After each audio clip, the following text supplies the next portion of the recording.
தான C Joseph Vijay எனும் நான்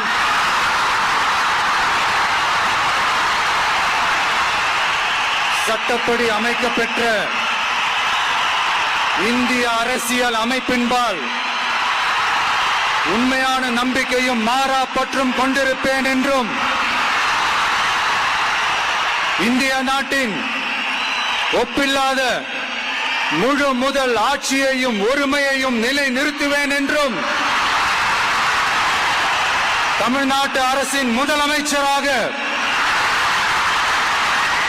உண்மையாகவும் உளச்சான்றின்படியும்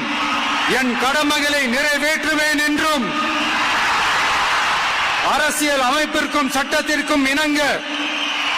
அச்சமும் ஒருதலை சார்பும் இன்றி விருப்பு வெறுப்பை விலக்கி